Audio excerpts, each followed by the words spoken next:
right, I think we can get started. So, hello everyone.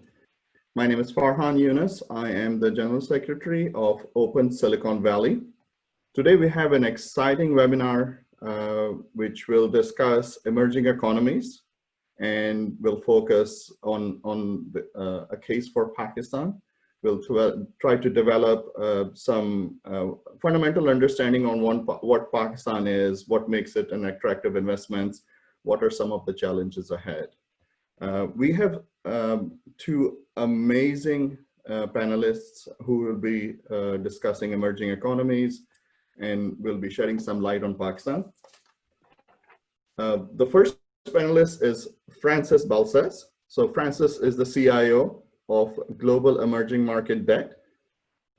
Francis was an executive vice president at PIMCO, where he managed almost $17 billion in emerging market, hard and local currency strategies.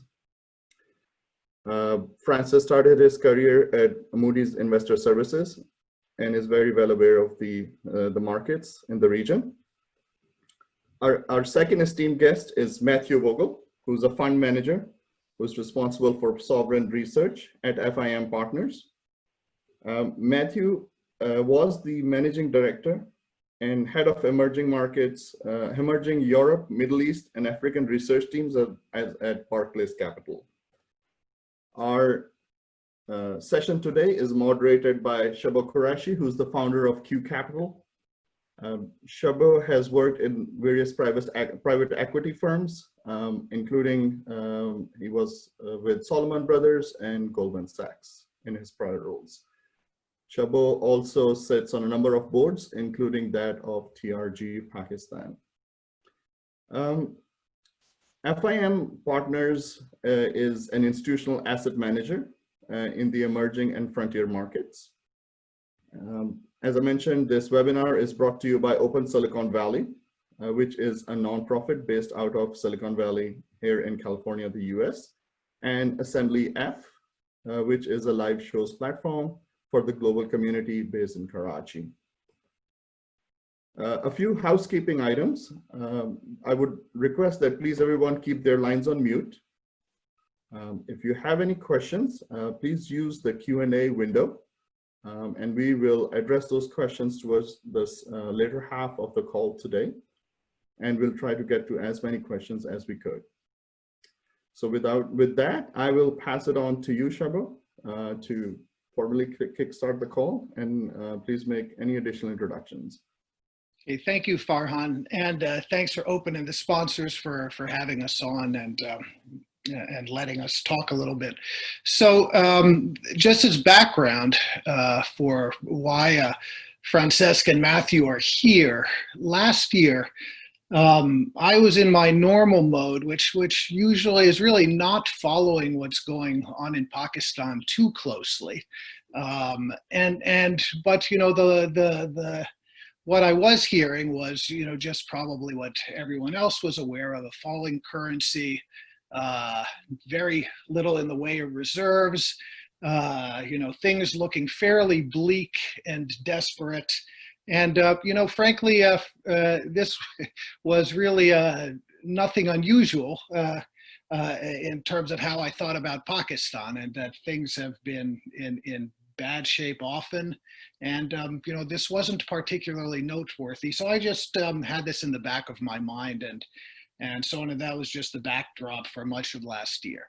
Then as we went into the latter part of the year and following actually the IMF meetings, where a team from Pakistan you know, came and you know, had some visibility at the IMF and with international investors, I started hearing a few good things, which again, I didn't really take much note of, frankly, until I was sitting down with Francesc, who is an old friend of mine, and as Farhan mentioned, you know, he has worked at some of the biggest asset management firms, and then not so much the biggest necessarily, but really some of the best, including PIMCO and Harvard Asset Investment Management. And that he had sort of left the big firms and was really going to focus a little bit on setting up a fixed income asset management practice at FIM PAC Partners that would focus on emerging markets, and that Matthew was working with him as well. So I was in the course of our conversation at the end of last year, in the old world before COVID and before everything else that's going on, Frances sort of slipped in that actually he thought Pakistan was one of the more interesting and investment opportunities that he saw. And Frances really covers, and his team cover the world. So that sort of perked my ears and began a little bit of a greater conversation with Frances. So again, I've known Frances for a long time, and I think he's one of the more intelligent observers of what's going on in international fixed income. For any of you who know, about fixed income investment, you'll know that the general point of view of fixed income investors is a little bit like the person who sees the glass usually half full. They're not they're the person at the back of the room who usually asks some inconvenient truth type of questions, and are a little bit more inclined to see the risk rather than the upside, and not to get very emotional about things. And that certainly has been my how I see Frances as an international investor. So I was quite surprised, frankly, when he mentioned Pakistan, because that was unusual. And so that led to a greater discussion. So hopefully, I think we're going to have Frances and Matthew talk and give some background about what they see going on in the world, which is, of course, a place that has changed quite a bit with COVID and other things over the last few months. But I think you'll hopefully find they'll give an overview of how they look at the investment opportunities and just the investment world at the moment. And then we'll spend the latter part of their presentation talking a little bit about what's going on in Pakistan, which I think you will also find their point of view particularly interesting. So without further ado, Frances, why don't you, and Matthew, please, if you could go ahead and dive into your presentation. Great. Thank you, Shabu, for the introduction. Thank you for describing me as an emotional and gloomy. That's much appreciated. And thank you, Farhan, for the invitation to speak before your organization. It's really an honor and a pleasure to be amongst you. As Shabu described, we are fixed income bond investors in emerging markets. Emerging markets are just a group of countries that are in the midst of their sort of development stage. They are developing economies, middle income economies trying to make it into advanced economies like the US and like Europe. And because they are not at that stage yet, they are very vulnerable to events that are outside their control. So to put it in another way, emerging market economies tend to be more of condition takers than condition makers. And as such, I think before we start dwelling into emerging markets and dwelling into Pakistan, I think it is important to step back and look at the global context. What's going on in global financial markets, what's going on in the global economy, and especially in the US economy that has a huge effect. So the way we're going to structure this presentation is, I'll go over a few themes kind of defining the global landscape or the global sort of backdrop with a specific focus on the US. Then we will be focusing on what's next in that context. Then we will be zooming into emerging markets. And then within emerging markets, I'll pass it on to Matt, who's going to talk specifically about the opportunities that we see in Pakistan, and how Pakistan fares in the global sort of emerging market context as well. So let me start first with the slide, which is what you see now in front of you.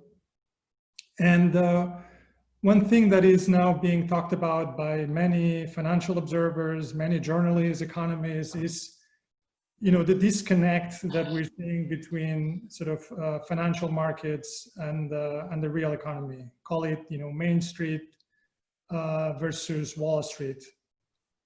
And I think this disconnect is particularly vivid in the case of the US. If you look at stock market, the S&P 500, it's now flat for the year. It's not too far from the all-time highs. And yet, when you look at what's been happening in the real economy, we lost, the US lost almost 20 million jobs. The unemployment rate went from less than 4% to 13%. So clearly, there is a disconnect between those two markets, or the market and the economy. So why is that? And I think there are a few hypotheses to ponder. One is simply that the markets are overreacting, and therefore it's just markets are just too complacent, and then with due time they will catch up with the real economy. That what we're seeing now, it's just the so-called bear market rally, and things will eventually catch up with the real economy. Another hypothesis is that markets are incredibly forward-looking, and yes, there's going to be a very sharp contraction in GDP growth in the second quarter, but the market has already priced that in, and the market now is looking at at the end of 2020 and beyond as a measure to factor in future earnings of companies. So traditionally the markets are very forward-looking, and that's what would explain sort of the V-shaped recovery in the market. There is a third explanation though, which is that the markets are reacting or are being affected by the huge amount of policy interventions being conducted by central banks and governments in general. This is very clear by global central banks. If you look at the Fed balance sheet, it went from $4 trillion at the end of 2018, and now it's running at about 7 trillion, and it's very likely to reach close to 10 trillion by the end of the year. Essentially the Fed stepped in force, and it's buying everything. They're buying treasuries, they're buying mortgages, they're even buying corporate bonds, high quality corporate bonds, junk bonds. And if you look at other central banks, like the Bank of Japan, the Bank of England, the European Central Bank, they're also buying all kinds of things. In Japan, the BOJ, the Bank of Japan, is even buying equity ETFs. So that is obviously, stabilizing the markets and also distorting prices across the board. And that, in a sense, is what would explain why prices have reacted the way they have reacted, because central banks and the liquidity they are providing are sort of distorting prices across the board. Now, this is in terms of what's been happening in financial markets. The key question now, though, is what's coming next? What's going to happen in the next 6 months and 12 months? We know already that the market, as we just discussed, is anticipating a V-shaped recovery. But when you look at sort of analyst consensus, what economists, not the markets, but what economists are saying, this is what you have in that chart here. Economists are also, by and large, predicting some sort of a V-shaped recovery. Although that said, if you look at the distribution of forecasts across economies, there's quite a divergence in terms of views. The consensus is that the economy in the US is going to contract about 30% in Q2, and then it will bounce back between 15 to 20% in Q3. But if you look at different sort of different analysts' forecasts. Some analysts predict the economy to bounce all the way to 55% in the third quarter, and some analysts predict actually another contraction in the third quarter of about -5%. Okay, so the consensus is V-shaped recovery, but I think there are quite a few sort of fat tails across the distribution of forecasts. Our view is that the recovery is going to be an elongated V or more of a U-type recovery. And I think ultimately, whether you believe it's going to be a V-shaped recovery, a U-shaped recovery, an L-shaped, a W-shaped recovery, it will depend on three things. It will depend on, number one, whether you believe that what's happening with COVID and with this crisis introduces structural changes in the global economy. Does it introduce changes in the way we interact among ourselves, in the way companies conduct business, in the way capital flows across economies?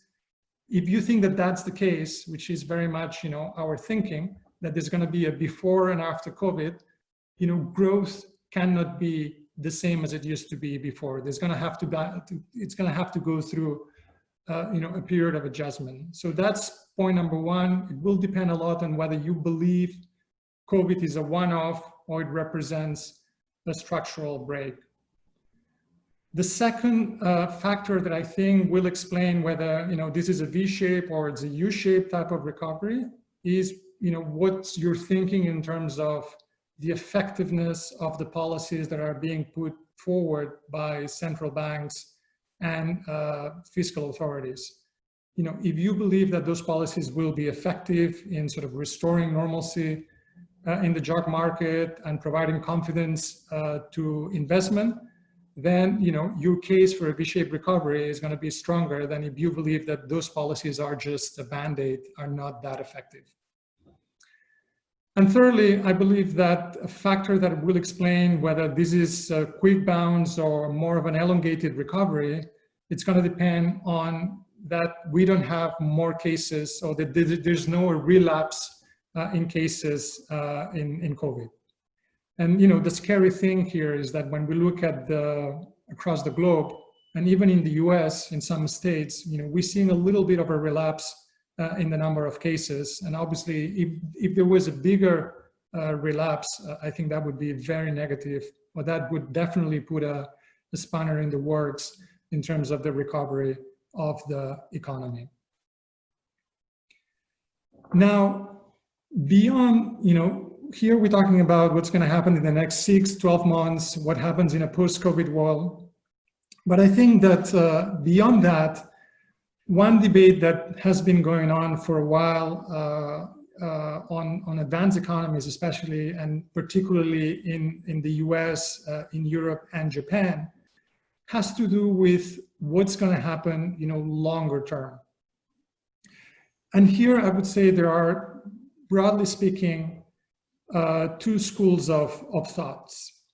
One school of thought is that, advanced economies have a chronic shortfall of domestic demand, because there's a legacy of excessive leverage by households and corporations, because many of those advanced economies are aging very fast.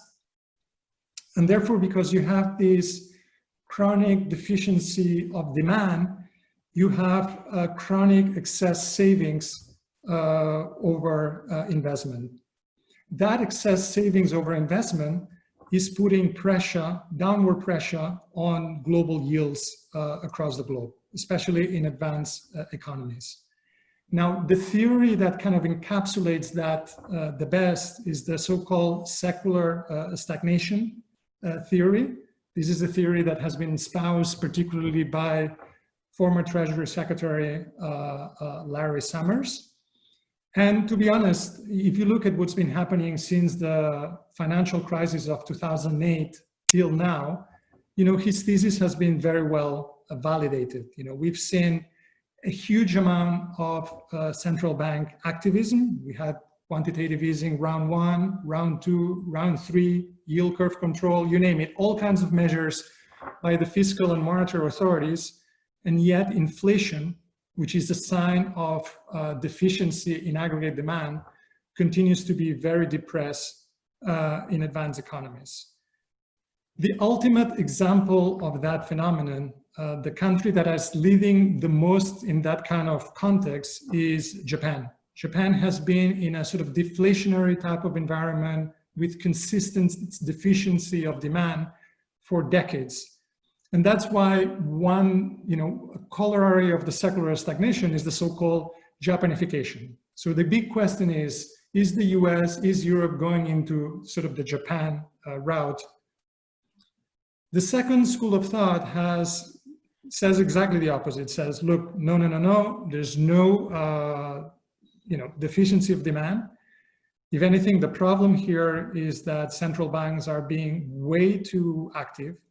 They're putting a lot of liquidity into the system, and there is a mismatch between liquidity and existing capacity in the economy. And when you have too much liquidity chasing fewer goods, what you're doing at the end of the day is planting the seeds for inflation.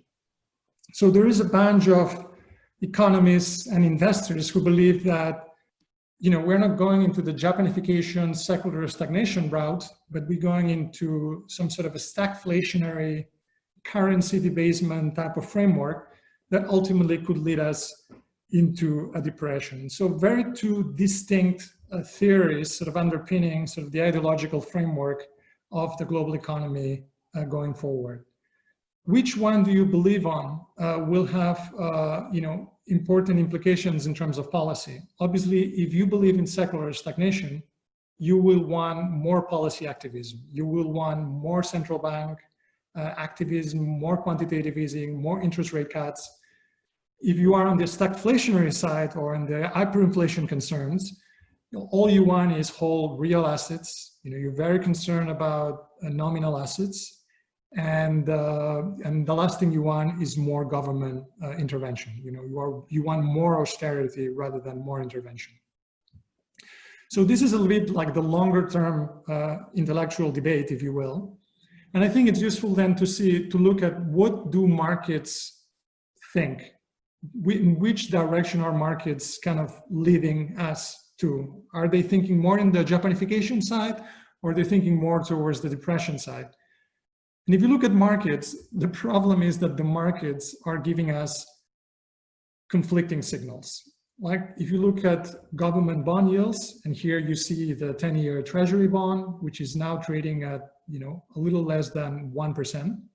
So the government bonds are telling you that they believe in secular stagnation, that in a secular stagnation world, yields are very depressed because there's no demand. But if you look at real assets, and if you look at gold prices now are at multi-year highs. So real assets are telling you that there is indeed concern on inflation and on the currency, on the debasement of the currencies because of this activism by central banks. And then if you look at equities, and if you look at valuations in say the S&P 500, equity valuations are, through the roof. Partly the market is telling you, don't worry, no inflation, no secular stagnation, everything is fine. So very different kind of interpretations. And I believe that part of the reason why you have these different interpretations comes back to my second point, which was the intervention by central banks and by fiscal authorities have, in a way, distorted, valuations and the power of the signaling power by markets. Now, let me now move on to the next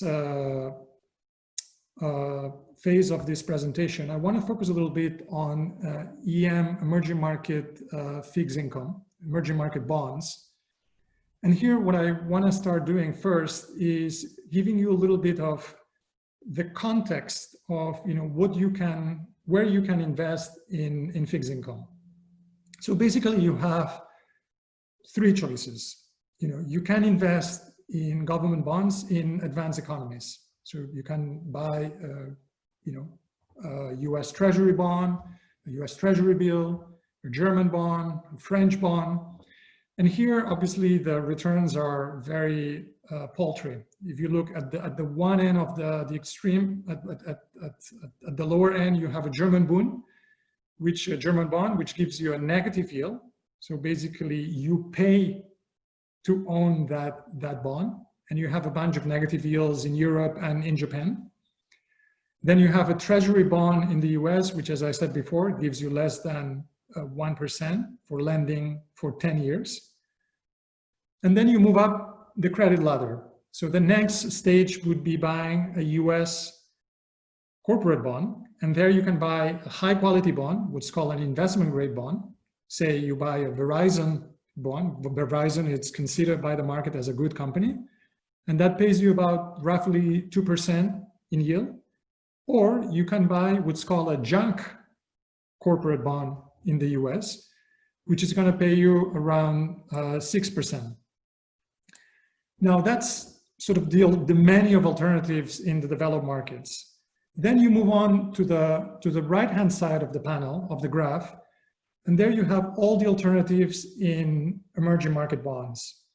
And there basically you have two big options. You can buy a bond denominated in local currency. So you buy a Mexican bond in Mexican pesos.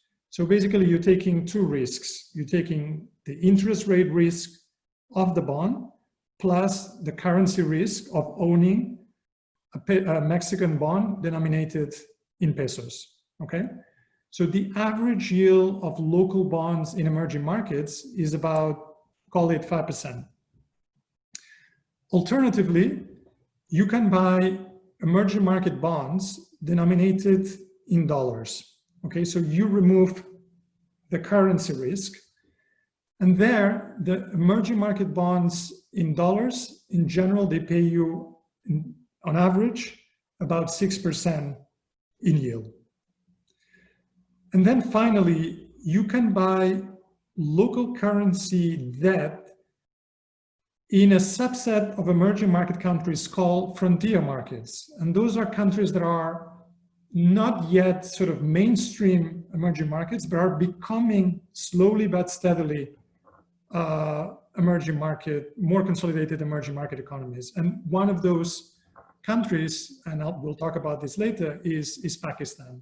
So if you buy a frontier local bond in one of those countries, the average yield is about 12%. And here we're talking about Pakistan, we're talking about Kenya, we're talking about Sri Lanka, we're talking about Ghana. So those are, yieldy opportunities, but, relatively risky.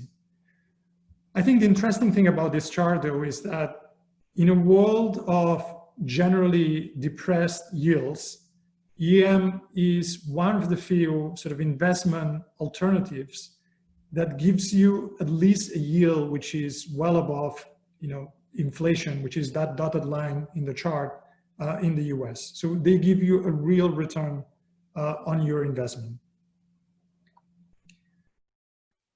Now, what is it that makes emerging markets attractive from a fundamental perspective? I think there are some pluses and some minuses, and obviously forgive my biases, but I think the pluses outweigh the minuses, but I want to lay them out for you. On the plus side, one thing that is very interesting about emerging market economies is that they tend to be a lot less levered, a lot less indebted than what you see in advanced economies. So the average debt to GDP ratio in emerging markets economies is about 50 to 60%, which is basically half of what you see in the developed economies, in the advanced economies. So a lot less leverage, which obviously from a bondholder perspective is exactly what you want. You want to invest in something that is not excessively levered, because you want to make sure that you can get your capital back. And the only way you can make sure your capital gets back is that the borrower is not excessively over levered.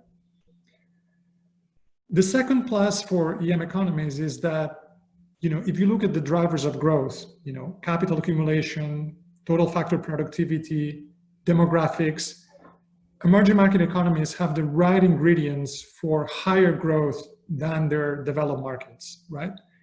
And traditionally, higher growth equates to higher return. So there's a very strong correlation between higher rates of real growth and higher rates of real returns, okay? So that's something very important as well. And then finally, obviously the third aspect, which we already spoke about, is the fact that in general, emerging market economies, emerging market bonds tend to be a lot more yieldy than its advanced economy counterparts. Now, what are the minuses or the negatives for emerging markets? Basically, I would say four things. One is many emerging market economies, not all, Pakistan doesn't fall into that bucket, are very commodity dependent, okay? The Russias, the Mexicos, the Brazils, many African countries are very vulnerable to upswings and downswings in commodity prices. The second aspect, and again, I think Pakistan is also a little bit of an exception, is that many emerging market economies are very dependent on global demand. And that's particularly the case for the Asian economies, which are very export driven, very open to global trade flows. Economies like China, Taiwan, Korea, they are very dependent on global demand. The third negative, and definitely Pakistan unfortunately falls into that category, is that many emerging market countries are institutionally weak. And that is important because what that means is that when your institutions are weak, when you have a political shock, like the one you're having now in the US, or many others in many other parts of the world, those political shocks, if you don't have strong institutions, can really lead you to a very unpredictable places. Okay, so not having strong institutions is definitely a caveat and makes you a lot more vulnerable as a country to political shocks. And then finally, many emerging market economies cannot print in their own currency. They cannot borrow in their own currency. They have to borrow in dollars. And that obviously, it is a problem because it creates a balance sheet vulnerability. They borrow in dollars and they generate their revenues in their local currency. So as they borrow in dollars, they create a mismatch between their assets and liabilities, which makes them very vulnerable to currency swings. Because when their currencies come under pressure, those liabilities then become a lot more expensive to service, okay? So pluses and minuses, and as I said, for us, the pluses outweigh the minuses. Well, I would argue that the price that you get to own emerging market bonds offset or compensates for the minuses. Next, I want to focus a little bit in terms of, what do we mean by emerging markets? I already mentioned that emerging market economies are they are in the middle of a stage of development. They are, middle income economies or developing economies. But one thing that makes emerging market economies sometimes very difficult to describe is that it's a very diverse kind of group. Here in this chart, we group the emerging market economies by income per capita in dollar terms. And as you can see, it goes all the way from, the Dubais and the Abu Dhabis of the world, where it's one of the wealthiest economies in the planet, with income per capita of, $70,000 per capita, all the way to one of the poorest economies in the world, which they issue bonds as well, Mozambique, right? So this is a very diverse group of countries. It's not like developed economies that, the difference between Sweden and Germany and the US, it's, there are differences, but they are relatively minor. Here we're talking about huge differences. And the good news is that we believe that with those differences, you create opportunities, because then you can play those economies against each other as investors, and each economy, each subset of countries produces different themes that you can play out as an investor. You can play all producers versus non-all producers. You can play,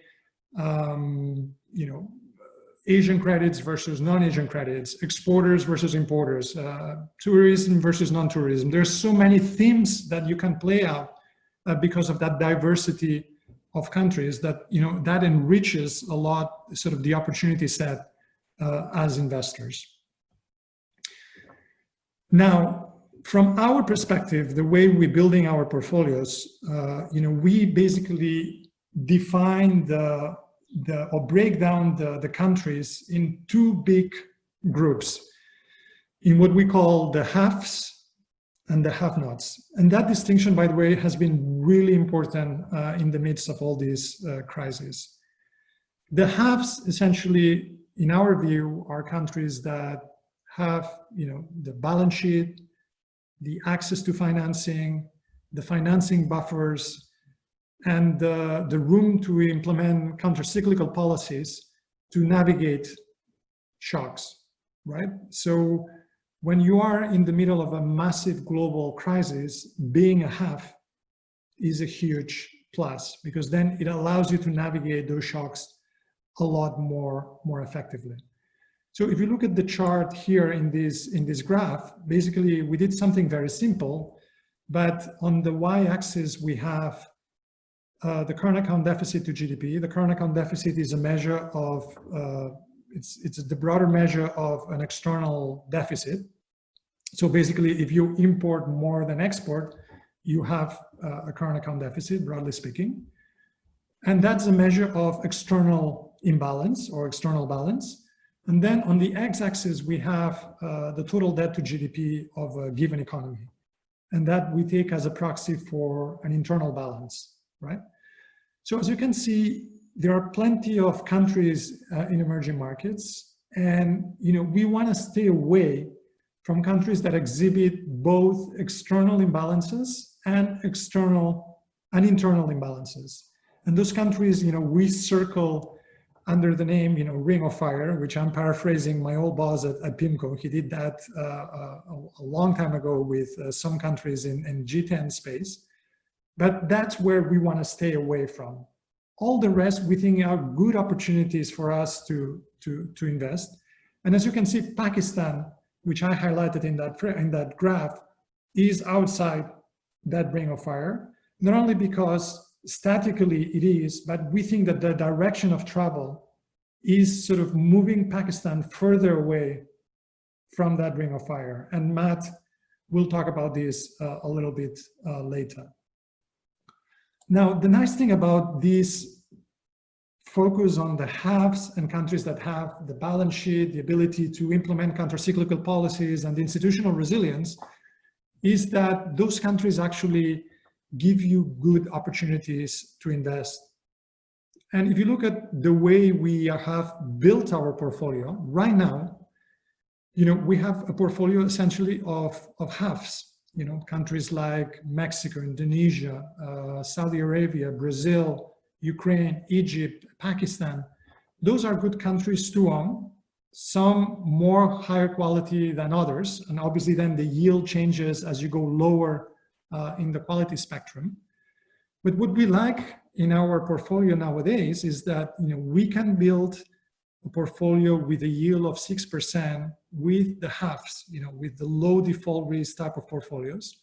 This is a portfolio that can generate, a 10 to 15% return given potential capital appreciation.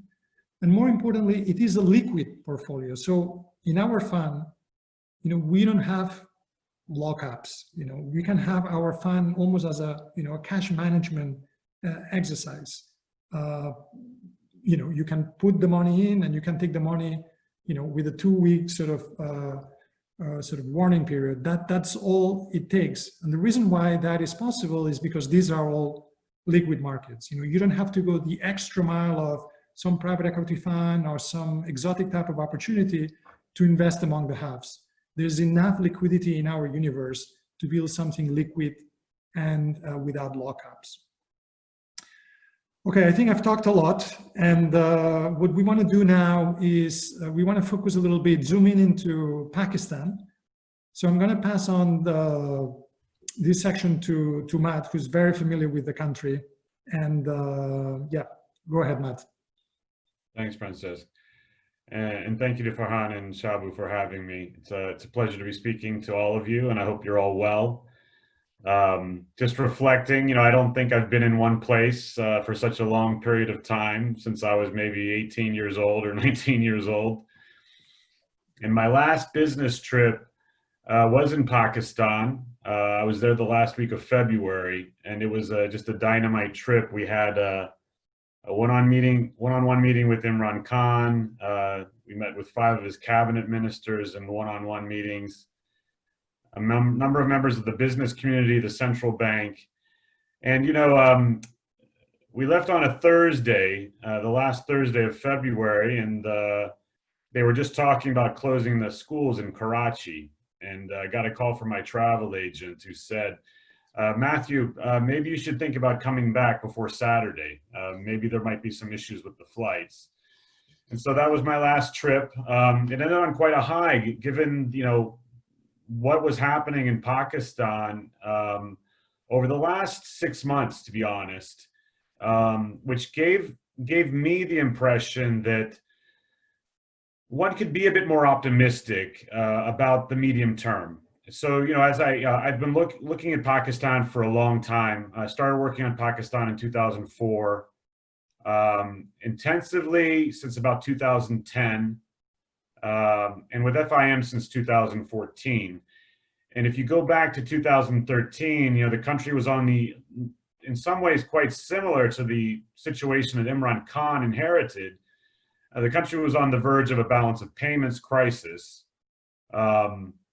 And the government then was newly elected, and they put together an IMF program, and they had the tailwinds show up that helped them along. And that was the collapse of oil prices in 2014-15, and the fact that there were a lot of capital flows available to emerging markets in those years, and they took advantage of them. However, that government did not see through its structural reform program, and it hit the rocks, so to speak.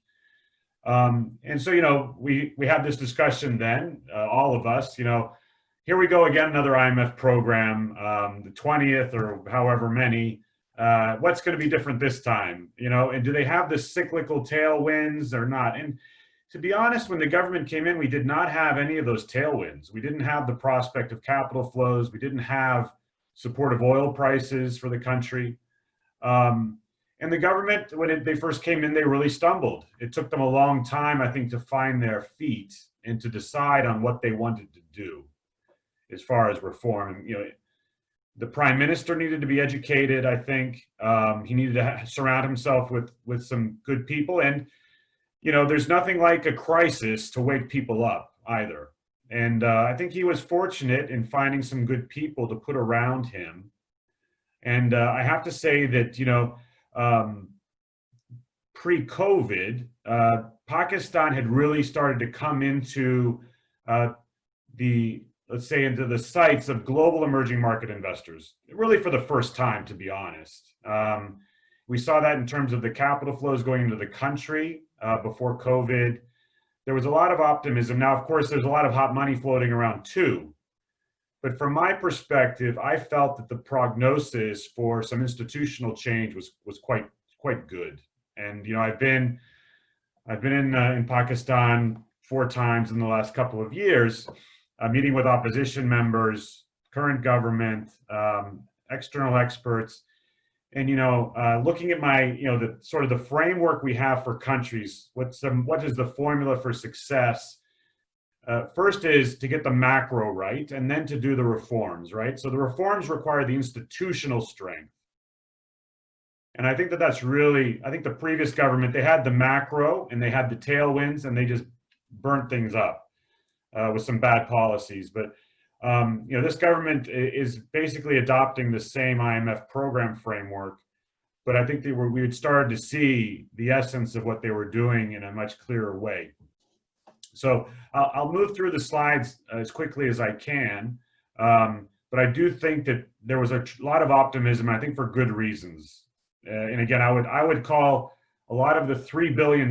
So Pakistan has basically been an uninvestable local market for fixed income, as long as I've been investing there. There's lots of tax issues, custody issues, what have you. And this government, the state bank as well, opened up the market, following a blueprint fairly similar to what the Egyptians had done. And suddenly it became an investable market for fixed income investors. Interest rates were attractive.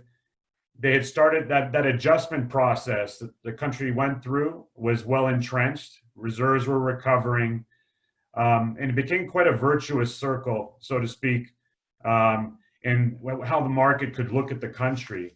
And then COVID happened. So I guess I'll couch then my views. So as I said, this virtuous cycle appears. So the currency had been depreciated. You get the adjustments in interest rates higher, the balance of payments correction. This was greatly facilitated, of course, by what's been happening with oil prices. The country has run a current account surplus in the month of March. So to give you an idea in numbers, when the government, when this IMF program came into place, the current account deficit went from 18 billion to 13 billion at the time the IMF program came into place. So it already started to correct. This fiscal year, the IMF had hoped they would get it to 6.5 billion, so a half of the previous year. We're likely to come in at about 4 billion.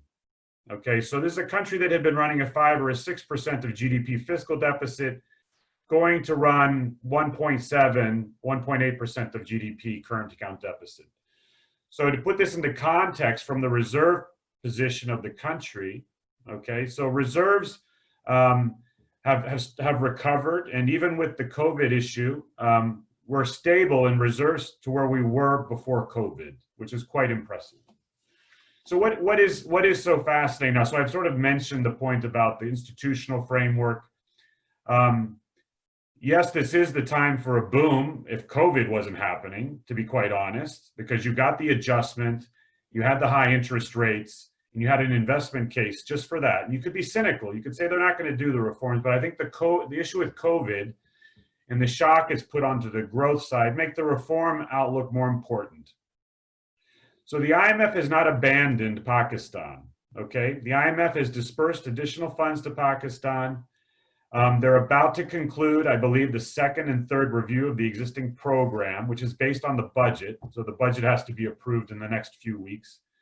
And to be honest, they're going to get disbursements from the IMF, from the Asian Development Bank, the World Bank. And this is about the fact that they're doing structural reform, okay? A lot of countries have gotten charity money from the IMF in these last 2 months. But for them to get money from the program itself, it requires the reform program goes on. And that's about institutions. That's about the state bank changing dramatically the way that it works. It's about a cleaner and better and more efficient finance ministry. And it's about a sense of commitment from number one, from the Prime Minister. I know we don't have too much time, but this chart here can show you just how much adjustment we've gotten, as I mentioned, in the current account. That current account figure is the 12-month rolling. So I mentioned they've run the March current account surplus. And you can see just how dramatically it's changed. One day we'll have a fun discussion maybe about what the previous government had done to make things so bad. But the point is that it's really adjusted quite well. And as you can see from the bottom in the FX reserves, we've recovered nicely. I did have a discussion with the central bank, one of the senior members of the central bank team, which I try to do regularly in the last few days. And it looks as if we're expecting to see a fairly large additional increase in the reserve figure in the next couple of months with the IMF disbursements, World Bank, and others. So we can go on to the next slide, Francesc. So putting Pakistan into a bit of context, it's amazing that the kind of growth hit we're having in a number of the emerging market economies is coming from a number of different channels, right? So I think what's notable, first of all, is that we have to realize Pakistan coming in was already weak in growth terms. So in a sense, it doesn't have too much to fall from the weak growth that it already was going through because of the adjustment. So we're expecting a mild recession in this calendar year, and that growth would resume and return back to 4% in 2021. I can talk about potential growth at some point later, but 4% is on the way towards what I expect would be higher growth. And, Frances touched on this point, and if you think about secular stagnation, if you believe in lower for longer means lower interest rates because there's generally weak global demand, okay? And that means generally weaker commodity prices.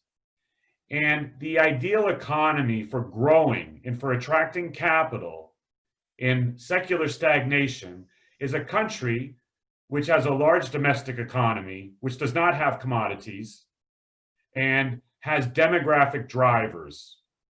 And ideally one where it's coming from a very low base. And this is Pakistan. And this is why investors were so excited and why I was so excited pre-COVID. So we need to see this government stick it out. Now, how can we measure that? The World Bank has its Doing Business survey. I imagine many of you have probably heard of it. It's a governance metric, effectively. How long does it take to set up a company? What's the tax regime like? How complicated is it to do business? Is there corruption? Pakistan, so they're what they call the 2020 study is based on the 2019 numbers. Pakistan rose 9 places, the 4th most improved country in the world last year. It's not measuring this FATFA stuff, the Terrorism Financing Task Force metrics, but on that, Pakistan outperformed the January review targets. There's another review in October. The Pakistani authorities, the Minister of Economic Affairs is telling me that he thinks that they'll get off the gray list by the end of the year. It's going to be challenging. They have a lot of other things they need to take care of, but I think that this is another metric, important metric of how well they're doing on the reforms, which solidifies, I think, the view that investors have on the country. Ultimately, it's really now, though, we're still in emergency mode. It's about doing the IMF program, and the country will emerge from this. So why don't we go to the next slide, Francesca? I mentioned the case for comparing it to Egypt. I think the comparison to Egypt is valid from the adjustment perspective. I think there's another country out there which is more interesting to look at from a growth perspective. But Egypt, they went through their crisis in 2015-16. They floated the exchange rate, started doing things by the book in monetary and fiscal policies, and started being more transparent. Pakistan, I felt I had a pretty good grip on Pakistan, but I was going regularly. We have an equity team that's been investing in Pakistan since 2013. We know our stuff. But for every other institutional investor out there, no one invested in it before, no one knew it. And if they looked at it, they wouldn't get information from the central bank. You wouldn't get clear communications on policy. You wouldn't know what the finance ministry is doing. And this is really changing. I think that there's been some important management changes and upgrading of the senior management in the state bank, which has been really impressive. They talk about best practices. The way that they're managing the exchange rate, it's not great for an investor who doesn't want to have currency risk today. But, this is a country where they want to build reserves. They want to make their balance sheet stronger. And that's why we prefer credit right now. Okay, we like the credit story. We like investing in credit. There will be the time to invest back into the local debt market and the currency market. But I think we still need to see growth re-engaged in Pakistan first for that. I talked about governance, the World Bank metrics, the FATFA. You have some good people now running ministries. They have a really tough fight, though. And you meet most business leaders that you will meet in Pakistan, and I'm sure you guys know them very, very well, much better than me, but everyone complains about the tax reform. This tax reform is going to kill everyone. Look at how the transactions in the economy are collapsing because of the tax reform. This is normalizing Pakistan. They have to see this through. And to be quite honest, as a metric, if they're meeting the IMF targets for me, and I hear businessmen bitching and moaning, excuse my language, about the tax reform, it's a good thing. It means that they're doing things. It means that they're feeling that they must report, that they have to collect invoices. As if this is something which should not be part of normal business procedure in an advanced economy. Pakistan is clearly the largest economy with the least amount of portfolio and foreign direct investment in the world for the size of its GDP. And this is also what makes it such an attractive destination. So when I did that trip in February, we had a couple of our sovereign wealth fund clients with us. They're looking at this as a long-term opportunity, because potential growth in Pakistan is not 4%, it's not 3%, it's 5 or 6%. I think I mentioned there's this other country out there which is more like Pakistan. I think Turkey is an interesting case to look at. Go back to Turkey in 2000 when Mr. Erdogan first came into power. They'd gone through the adjustment. They started doing the right things. When you get the macro right in a country with strong demographic drivers, you've got 80% of it right. Get the macro right and everything else works for you. And I think Pakistan, because of its demographic drivers, has that same thing. Now, Turkey, of course, had a couple other anchors with the European Union. But I was very impressed when I met with the Prime Minister. I think he has a sincere commitment. He asked me some great questions I wasn't very prepared for. But I think that he's surrounding himself with good people. And I think that the success of this government with the IMF program is what's critical. So, for us, it's an essential market, I think, in a world of low growth because of its size, its liquidity, and its potential. Great. Thank you, Matt. And apologies because I think both of us kind of have overextended our time, but I'll just conclude with a few thoughts quickly. And, initially, we're going through a very difficult shock to the global economy that has triggered a huge amount of policy activism by global central banks. We think that in spite of all the exuberance by the equity market, we live in a world of high uncertainty. So it is important that any investment that you do has an anchor. And for us, the anchor is sort of our fundamental approach. And also you need to get the proper compensation for your investments. And I think that in a world of very depressed yields, emerging markets stand out for their interesting, attractive valuations. Now within EM, you have the consolidated stories like the Mexicos, like the Brazils, like the Russias, but we are also very keen on exploiting idiosyncratic, uncorrelated risks to the market, especially stories that are not spotted by sort of mainstream investors and which are on an ascending credit path. We think that Pakistan kind of falls into that bucket. It's a very interesting turnaround story with a great potential to deliver attractive returns. But as you all know, it's not a story that you invest and sit down and relax. It requires a constant sort of kicking of the tires and a very close monitoring of what's going on.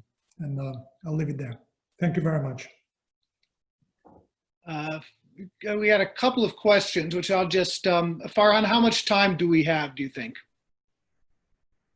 We can field a few more questions, and I would like to remind the audience that if you need to ask a question for Francis, if you have a question for Francis or Matthew, please use the Q&A window, and we will respond to those questions as we go along. And thank you so much, Francis, and thank you so much, Matthew, for this wonderful session. Matthew, if I may start by asking one question, and it's not presentation related, but what was your favorite part of being in Pakistan, and what was the favorite place that you visited there? Well, the highlight of my trip had to, of course, be the meeting with Imran Khan. I mean, I'm American, you can tell from my accent, but I spent about 14 years living in the UK, and I did develop an appreciation for cricket, grounded in my somewhat, I guess, a history of playing baseball and understanding that cricket was just a lot more exciting. And, Yeah, I was super excited to meet him just so I could shake his hand because I know who he is as a cricketer, to be honest. And I asked my driver to get me. I said, I need to bring a cricket bat. I need to get this cricket bat signed. And I asked my driver to find me a cricket bat. And I asked, unfortunately, when we were still in Karachi, and there was some issue, I think, getting it on the plane or something. I didn't manage to get the cricket bat, so I need to go see him again, obviously. But that was clearly a highlight, to be honest. I think what an impressive guy. I mean, obviously, we all know how charismatic he is, but I was really pleased with the questions he asked me. He asked me, I talked to him about Turkey, my views on Turkey were, and he asked really good questions. He was very focused. So yeah, that was great. That was great. And I think, I guess my other highlight, spending the evening spent in Lahore with friends, just wonderful experiences. So yeah, but meeting Imran Khan was great. Loved it. So we had another question just about private credit instead of public credit. And the comment was, fully agree with credit investment into Pakistan. Why not private credit instead of public credit? Surely many investment opportunities can't be accessed through listed securities. I don't know which one of you wants to take that. Yeah, I mean, it's a great question. To be honest, the private credit market for an institutional investor, I think is still pretty tough to find opportunities. But clearly, I think, when we have a low inflation environment and success with this program, this is the sovereign itself is levered, right? I mean, the debt to GDP ratio of the sovereign is there. But you have great financial repression, so to speak. I mean, the role of the financial sector in the economy is extremely low for the private sector. So I do think that there will be a lot of interesting opportunities opening up in the private credit space. As we move through the first phases of this adjustment program. And I think that there's some merit in terms of the liquidity, right? I mean, the beauty of Pakistan at some point is that, we could buy a treasury bill and hedge, at 13%, and then hold it to maturity and keep rolling as we assess conditions underground. So that kind of liquidity, obviously, you don't get it in any other market domestically in Pakistan. As Matt said, we moved away from treasury bills because rates have come down a lot. And then we moved to the external debt market. So, we bought Pakistani dollar bonds, so no currency risk, no rupee exposure, when those bonds were at 8.5%, right? Obviously, yields have also come down in dollar bonds, but still is very attractive to buy, a 7-year bond in dollars at 7%. That's quite a unique opportunity. Eventually, we may go back to the currency, because it's not only that the currency is yieldy, so T-bills are yieldy, but especially if you adjust the yield to the underlying volatility, because it's a very managed exchange rate, and because now capital flows are coming in and the central bank is building reserves, so the central bank clamps down the volatility on purpose. The yield adjusted by volatility of the Pakistani rupee and local instruments in general is incredibly attractive. There will be a time where we will rotate back from external debt to local debt. We need to see all the issues now with COVID and whatnot to settle down a little bit. And once we get to that point, I think that the currency is going to be, again, a very interesting opportunity. Yeah, we did have a question, just how do you see the exchange rate over the next 6 months, which I think you answered a little bit, but I think if you could shed anything you could add on that. And then also just to follow on to that, do you see Pakistan's trajectory more generally following that of either Indonesia or Egypt? And you pointed to Egypt. So if you could, again, more on the general path, also comment, please. Sure. Maybe I'll take the one on the trajectory, and maybe Francesc would like to comment on the currency. Yeah, I mentioned Turkey. I think of a number of very populous countries where they might have been more domestically oriented and have struggled and tried to find a way to become more export oriented. And this is Poland was the case of the Central Europeans when the Berlin Wall fell. Egypt is one of those. Turkey, a very domestic economy as well, which got the European Union anchor. Indonesia, another very good example that was mentioned. And so I think that you can compare different aspects of that. The Egyptian case is one where I do think that the adjustment program is the comparison, but the trajectory, I think that Pakistan has a lot of export potential. It has a lot of micro issues with its exporting. The whatever role the Ministry of Foreign Affairs, the Ministry of Economy, Ministry of Trade have done, Commerce have done, has been lacking. That Bangladesh comps to Pakistan, for example. Pakistan should have a much more vibrant export base, but they've not done anything to do bilateral promotional deals with different countries potentially. I do think that the pressure on China is going to be a benefit to the trade accounts of Pakistan. I do see that more Chinese will be relocating their manufacturing bases. Pakistan will initially, of course, get the lower value added stuff, mostly in apparel, but that will still nonetheless be positive for the near term for export performance. But I think Turkey is the one, and get the macro right, and the country can grow very robustly. Just don't screw up macro policies, and you'll do pretty well. And then from there, you look to try and, of course, address issues for how you get your exports going better. Yeah, in terms of the currency, we believe that the currency is attractive in the sense that it's cheap. We have our own sort of valuation model, which is based on the real exchange rate. Okay, so there was a big depreciation of the real exchange rate a couple of years ago, and now this has obviously there's been that kind of competitiveness boost has been eroded somewhat, but the currencies are still relatively cheap, especially against its peers. The Egyptian pounds, the Nigerian naira, other sort of high-yielding currencies. Pakistan still screens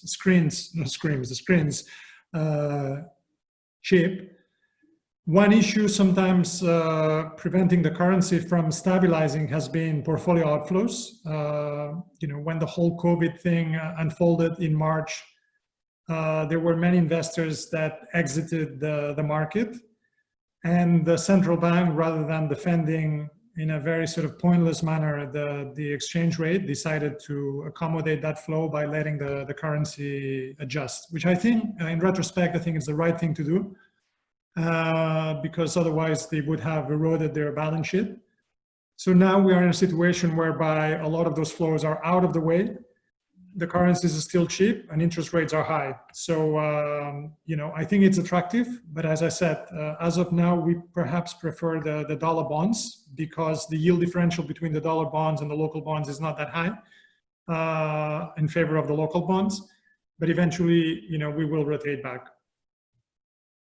And then a question I was going to ask you, which I think is helpful for people following, is what metrics do you follow to determine whether the financial returns are still on track? I mean, what really are the things that people can focus on to see that and judge for themselves really whether things are on plan?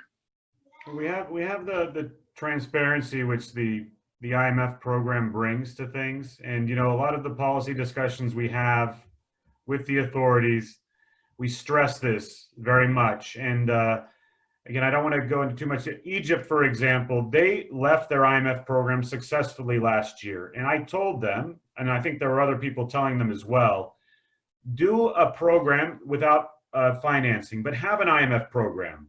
Let the market know, have an additional transparent way to measure your performance. And I think that the Egyptians now, of course, they've come back to the IMF and are doing a full program. They need a bit of money, but it's really more about showing the market their level of commitment. So the IMF metric is what's key. And then we have the other things. I do think things like FATFA are important to show the commitment there. But the IMF really gives us the structure for seeing how they're doing. I noticed that there was the point about the locusts. Yeah, it's a big concern, to be honest. Agriculture and services are what's supposed to keep this economy floating during this difficult period. So it's something to be watched very carefully. From a IMF risk perspective, though, I don't believe it's something that is, there's been a lot, of course, let's say leeway, which the IMF has given member states on growth downside because of all the things happening. So it's not going to imperil the IMF program. Something we would want to watch, for example, as the risk for inflation from food prices and how that might affect rates or the exchange rate. But I think it's still a bit too early to tell. Okay. And then, the final question I'm seeing is just, what can be done, either through the ministry, the internal ministries, to help improve exports, and is there anything also that the international agencies, including the IMF, could do to help out on that front? No, they can't. This is with the Pakistanis. I mentioned, we've had discussions with the Ministry of Commerce over the last few years about the poor export performance. I do think there were some signs it was starting to turn a bit before COVID. We were seeing some volume numbers, but the actual value of the exports was still falling or remaining very weak, which means that Pakistan is not producing things that people really have that much need of. If you don't have pricing power, then your products are of low value added, and Pakistan really needs to enhance that. However, as far as first order, that comes with foreign direct investment, right? That comes with FDI flows coming in, whether it's from a Chinese putting a new manufacturing hub in a special export zone, or someone from a business from Turkey seeing weaker growth in Turkey and saying, hey, I can do the same business in Pakistan and export from there. These things, of course, must be a focus. But I've also said that what we've learned from other countries that are producing similar goods, like Bangladesh in particular, and even like Vietnam, of course, has gone well beyond, but in terms of the apparel sector, you must have bilateral trade agreements with countries. And Pakistan has failed to tie those up. So I actually think that there's a lobbying and a coordination effort between the ministries of economic affairs, commerce, foreign affairs, that they need to do a much better job. And they can see some important gains being made by just working on bilateral trade agreements. Matthew, I'll have one more question that, excuse me, is in regards to CPAC. As you know, there's a lot of talk about CPAC. There are also a lot of concerns about CPAC as well when it comes to transparency. So when you are looking at Pakistan, are you also looking at what benefits, trade through CPAC or just investments through that venture are bringing into the country? How are they going to impact Pakistan in the long term? And what challenges do you foresee, if not executed properly, Pakistan might be in as that project comes online? Yes, well, CPEC, it's brought a lot of capital flows to Pakistan. We've seen dramatic increase in installed electrical capacity in the country, which is a positive thing. But CPEC also has a bit of a downside in the sense that there's been some pretty important guarantees given to the Chinese developers of a lot of these projects. It's like one of the issues I have, or a focus point for risk for me, is in the fiscal accounts and the potential quasi-fiscal liabilities which the government might face with respect to those power plants. And the country still has an issue in collecting electricity bills, right? So if you're giving important guarantees to power plants and you have a hard time collecting the bills, this is an important challenge. So that the debt situation in the electricity sector is something which is very important to me. However, I do think, again, I think if we see this second wave of Chinese investment into manufacturing, which we've only seen very little sign of it so far, but if we do start to see that, that is something which could be very constructive for Pakistan, which would really be a boost to the exports for the country. So I think that, CPEC has done a lot for the country. There's been some risks also with it. Whether or not all these projects have been good, are going to give good return to the country rather than just to the Chinese who have done the projects is something which we will have to continue to ask questions about over the next few years. Then we still have a couple of questions just on if you want to comment on political risks that you see, and will COVID, do you think that will slow or accelerate potential reforms? Sure. So I think the easier question to answer first is maybe COVID. The economy was really already on its knees, right? And the government really already inherited a mess. So I don't think that COVID I think COVID, to be quite honest, is somewhat neutral from a reform perspective. We are going to have a slower adjustment in the fiscal deficit, however, because of COVID. I mean, growth is weaker. The IMF cannot possibly expect them to be getting the same tax revenues. That they will want the government to have some ability to stimulate the economy. So we will see, so I don't think that's reform, but we will see a slower pace of reduction in deficits.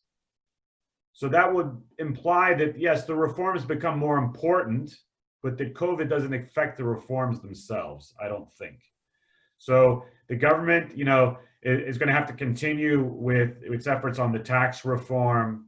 I would like to think that those can be more accelerated, but it's a tough one. It's a real tough one. I think that the real political risk is, of course, that this reform effort itself is not appreciated by a lot of the business community. You don't pay taxes ever. You're not going to like to pay taxes. So there's a country which does not pay taxes, and this is something which has to change. So I do think, some of the things you read about in the local press and in the international press about problems between Imran Khan and the military, I don't buy that at all. I think that the real risk is simply that he comes under such extreme pressure from business lobby on the tax issues, probably the main challenge that he's facing. But I see this as a very, very committed man. This is not a guy who expects to be there one term. And he's come to appreciate that if he doesn't see this IMF program through, he's going to be a one-term prime minister. He wants to do this to see real change in the country. So, it's something which is quite noble, and I think that, again, more people around him who are reform-oriented. You are seeing, interesting numbers of Pakistanis abroad who are starting to go home, who are trying to help. I think the governor, the deputy governor at the state bank. Most of you might know Tanya, who was at Google. She's head of Pakistan's digitization initiative. This is going to help tax policy, tax collection. It's going to help education and health reforms. People aren't going to come home if they don't think that they can't achieve something important, and that's something which is notable. Okay, and there's a question just about PSX, investing in PSX, which I assume is the stock exchange, but again, someone correct me if I'm wrong. And you had made a comment just about that. Any feeling about, and I know this is not really where you guys are focused, but on that as an investment class from a risk-reward standpoint? Yeah, the market fell, I believe, about 70% in dollar terms from the end of 2016 until the August of last year when the IMF program came in. And it got to this historically cheap level, and I think it did make quite a bit of sense to invest. And my equity peers, my guys on the equity side, we have been investing. But I do think that similar to the local debt, you know, it is an economy where we're going to have a prolongation of weaker growth. So, you know, what does that do to the picture for earnings? So I think that the COVID does have an effect on, has had an effect on the stock market. I think that the prospects for the stock market going forward are probably good, but it's not something which we're heavily exposed to, or I would suggest being heavily exposed to right now. And I don't attribute it to the currency risk. It's simply, you know, uncertainty on growth, getting out of this lockdown, and seeing how the earnings numbers start to turn. Got you. Okay, and finally, and again, this is, I think, farther afield even, but any comments on financial risks of technology transfer between China and Pakistan? And again, I don't know if that's your usual purview there, but if you, any comments? I'm not sure what, yeah, I guess, I don't know, is that a question about whether or not Pakistan would be sanctioned by the United States for taking on technology from China? Is that what the question is? I'm not sure. I'm not sure either. Look, I think that I do have a view that you know, U.S. and Chinese relations are going to remain quite problematic, and Pakistan has benefited quite a bit from China. I thank you, Arif. So, you know, Mike Pompeo, before the IMF program came into place, you'll probably all remember, he said that why should the IMF do a program that's going to bail out Chinese investors into Pakistan? I have to still think that, you know, Pakistan is still critical to the United States for security reasons in the region. I think that Imran Khan has handled the Indian relationship very well, this problem with India. And I do think that my focus in China, the risk is these CPEC projects with the big guarantees and the potential fiscal issues associated with those. So I think if Pakistan goes off the rails, so to speak, and they backtrack on FATFA, the terrorist financing task force issues, then they open themselves up to, yes, potential additional actions by the United States. But I don't think they're going to do that. I think that the real issue with Chinese relationship is going to come back to potential implications for the IMF program. I still think that the Pakistani authorities control their destiny here. Okay, good. Well, we've run over quite a bit the time allotted, I think, Farhan. So I think thank you guys, Francesc and Matt. Thank you very much for. I think it was really quite interesting hearing your perspective and your point of view. And it you know, certainly for me, it's always good to hear someone who really has a fairly neutral perspective on Pakistan and doesn't have any reason to invest or not to, except really to judge the investment opportunity there. So I think it was quite interesting, certainly for me, to hear your perspective. So anyway, with that, Farhan, we'll turn it back over to you.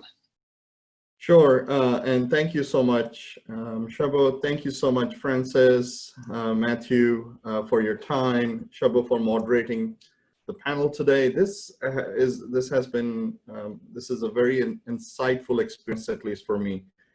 I learned a lot of things, and Matthew, thank you for going over to Pakistan, talking about your experience, and I hope you know, you'll get to make a whole few more trips. And we will see if we can get that bat signed for you, not only with the Prime Minister, but with a few other players in that part of the world. So this webinar will also be available on Open Silicon Valley YouTube page. So for anyone who wants to view the rerun can actually do that. Visit our YouTube page and listen to the recording. If anybody wants to know more about FIM Partners, here's their website, fimpartners.com. They can get to look at the company, their products, read more about Francis and Matthew. So they'll get, you know, they can get a lot of information about there as well. If somebody has any questions, please feel free to email us at opensv@gmail.com, and we'll make sure that we can, send them over, Shabo, your way, or Francis and Matthew, whomever they are meant for. Just wanted to show the YouTube page for anybody who wants to look at the rerun, and then we'll encourage people to become an Open Silicon Valley member. So before we drop off, Francis, any final thoughts? And then Matthew, any final thoughts from your end? And then after that, we can probably say goodbyes. No, just to thank you again for this opportunity. We are very honored to be amongst you. We look forward to staying engaged with you and your members. We are very excited about Pakistan, and we wish the country the very best. Matthew, any final thoughts? No, it's been a real pleasure, and I'll look forward to keeping in touch with you. And just thank you for the opportunity to speak with all of you. It's been a real pleasure for me. Thank you. Thank you so much, Matthew. Thanks, Shabo. Everybody have an awesome day. Please stay safe, and we'll keep in touch. Thank you. Bye Thank now. you. Take care.